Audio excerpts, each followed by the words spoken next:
When it comes to legislation that impacts school finances, which lawmakers get a passing grade and who is failing? The New York State Association of School Business Officials is out with its inaugural legislative report card. It rates members of the Senate and also the Assembly on their votes that directly impact school aid in the state budget and also changes to the tax cap. Joining me now to go over the results is Michael Borges. Thank you so much for being with me. It's a pleasure. Thank you for having me. So we see a lot of these report card type things, and you guys hadn't gone over the cliff, but now you are. So Yes. why did you decide to do that? Well, prior to my becoming executive director at the Association of School Business Officials, I headed the New York Library Association for 8 years, and we started doing that there, and it showed that folks do pay attention to these report cards, legislators do, and it did demonstrate a noticeable more improvement in receptiveness to legislative proposals from the Library Association. So I figured, let's try the same thing here with school business officials, and we'll see what happens. Well, it's interesting because you also have the opportunity to really focus in with like laser-like precision on the things that are important to your organization. Correct. Right? So there's a whole host of like stuff going on out there, and you say these several things, aid, tax cap, etc., are important to us, and how did you vote on these things? That's what matters to us. Correct. And that's what you're grading them on. So it's a pretty limited scope. Yes, yes. I mean, you know, our expertise is school finance. We focus on the school funding, spending aspects of school districts and BOCES, and we wanted to evaluate and educate legislators about school finance issues and their importance, because you can't have academic achievement. You can't achieve success for students without considering also the financial ramifications of those decisions. So you need to have both, and we need to make sure that school business officials, the education CFO, is involved at both at the state level and at the district level in making those decisions. So I would have thought that there would have been higher grades because it was a pretty bonanza year in terms of state aid. I mean, there was a very large 1.4, 1.6, depending on how you calculate it, $1 billion increase in state education aid. Now that's pretty simplistic, obviously. You care more about just that number. In the Senate, there was only one F. Correct. And I think it was Kevin Parker. Right. Now, Kevin Parker's from Brooklyn. He's a Democrat, and he did nothing that you he did nothing. Well, apparently he just wasn't there for the votes, or he well, just voted. I mean, you know, I think there were actually two. I think Velleman Montgomery. She was low, but not D. I think she was, not right. F. I think there were like 28 Fs in the assembly. Yes. So correct. I mean, what I want to focus on, I mean, those are more anomalies. I want to focus on the folks who got Cs, because there's room for improvement there. Yeah. Those are. But they passed. And they passed, and there's, you know, I mean, it's more of let's educate legislators and their taxpayers about how their legislators voted on particular issues that impact school finances, school budgets, ultimately how much taxpayers pay in school taxes, and hopefully we can turn them around in terms of educating them about what can be done to reduce those burdens, reduce those mandates, reduce those expenses, so they don't have to have, you know, high tax rates or spending as much as we supposedly are spending. You know, the problem is when it comes to the budget and the education piece of the budget in particular, there's a lot more in there than just finances, right? I mean, there's a lot of, there's stuff, well, part of the problem was that the governor larded it all up with various different policy initiatives that were connected to finances and performance evaluations and other things that lawmakers didn't like. Most of them held their nose and voted for it at the end, but not all of them. Right, some of them, you know, had more philosophical issues, and they voted against the budget, or they voted against the omnibus bill with the tax cap changes. Right. Like Senator Liz Krueger, you know, she didn't get a particularly stellar grade, but I understand where she was coming from. But again, we're not, the point of this exercise was not to be punitive, but it was to educate and to make folks aware of the impact of some of these legislative proposals that we have that would incrementally help school districts with their finances and their business operations, like the bill dealing with duplicative fingerprinting of school bus drivers. I mean, if you want to become a school bus driver, you first have to get your commercial driver's license from DMV. Which requires a fingerprinting and background checks. Then to drive a school bus, you have to get the same thing done with the state education department. Again, duplicative effort, added costs. Why do we do that? Hell no why.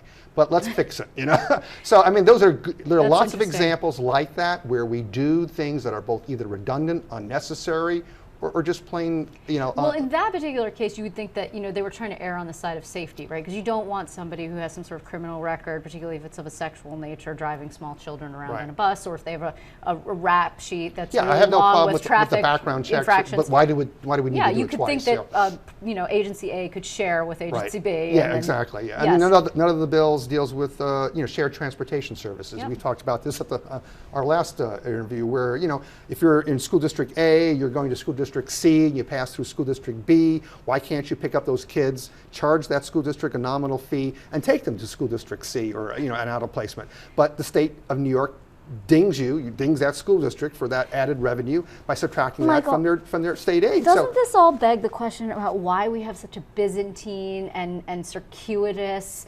system writ large when it comes to education policy and education funding? I mean, nobody can make heads or tails out of the formulas that make a decision. Yeah, I think there may be 3 or 4 people in the whole state understand it. Yes. I mean, and time again, you had the governor, he put together the New York Education Reform Task Force, or whatever the heck it was called, the New York, whatever. Yeah. And they dealt with a lot of things that it was actually headed by the same individual, Dick Parsons, who's heading up the Common Core Task Force Review, the latest one. And they dealt with a lot of mom and apple pie stuff, let's give everybody full day pre-K and let's give everybody this and that and the other thing. But they didn't talk about the formulas, which is the one thing that everybody has always been saying needs to be addressed and never gets changed. Well, it's too complicated for people to grasp, and for the average. Well, somebody created it once upon a time. Once upon a time, that person's probably dead and gone or retired or whatever. Oh, okay. But yeah, I mean, it is complicated. It's complicated. The legislature doesn't do well with complicated issues. They're more reactive than proactive.